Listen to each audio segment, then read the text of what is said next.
অষ্টম শ্ৰেণী বিষয় গণিত অনুশীলন 2.1 এক নম্বৰেৰ সমীকৰণবোৰ সমাধান কৰা। এক নম্বৰটো দিয়া আছে 4x plus 5 is equal to 21 or 4x is equal to 21 minus 5 or 4x is equal to 16 or x is equal to 16 by 4 or x is equal to 4.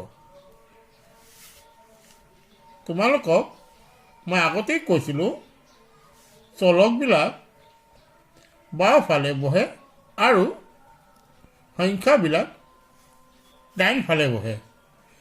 ইয়াত চলক আছে 4x আৰু সংখ্যা আছে 21।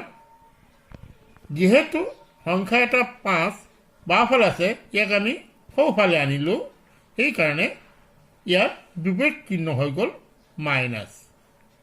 তো 4x সমান 21ৰ পৰা 5 গুচি গ'লে হ'ল 16। তো হৰগটো হৰণ হৈ যায়। আমি আগতেই কৈছিলোঁ চলকৰ হৰগটো শেষত গৈ হৰণ হয়। এতেকে 16 হৰণ 4 x সমান 4। এতেকে ইয়াৰ উত্তৰটো হ'ল 4। এইটো এটা নিয়ম দেখালোঁ। আৰু এটা নিয়ম দেখুৱাইছোঁ। এক নম্বৰৰ 11 নম্বৰটো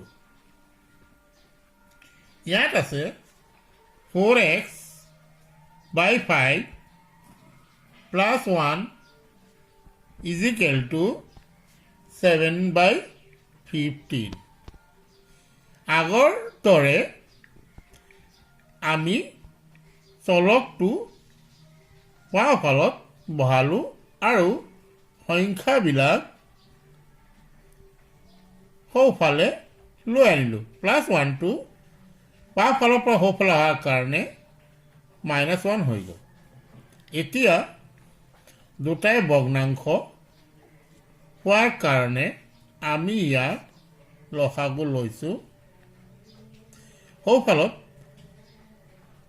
15 আৰু 1 লসাগু 15 হ'ল। 15ক 15 দি হৰণ কৰিলে আমি পালোঁ 7 আৰু 1 দি 15 হৰণ কৰিলে পালোঁ আমি 15। 4x by 4 is equal to ইয়াত আমি 15ৰ পৰা 7 গুচি গ'লে পালোঁ -8 ভাগৰ 15। এতিয়া যেতিয়া দুটাই যদি ভগ্নাংশ সংখ্যা হয় তেনেহ'লে ইয়াক ওপৰ নিচে আৰু নিচে ওপৰ পূৰণ কৰিব লাগে। আমি এতিয়া পূৰণ কৰিছোঁ 4x into 15। ইয়াত আমি পাইছোঁ -8 into 5। এতিয়া আমি পালোঁ 4x is equal to -40 by 15 or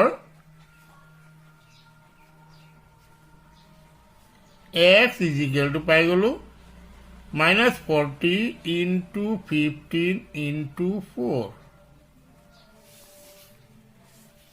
4 10 40, 5 2 10, 3 5 15। x is equal to -2/3। তোমালোকে 1 নম্বৰৰ গোটেইখিনি সমীকৰণবোৰ এই নিয়ম লক্ষ্য কৰি এনেধৰণে কৰি মোক উত্তৰ পঠিয়াবা। তোমালোকৰ আজিৰ বাৰীৰ হোমৱৰ্ক ইমানেই।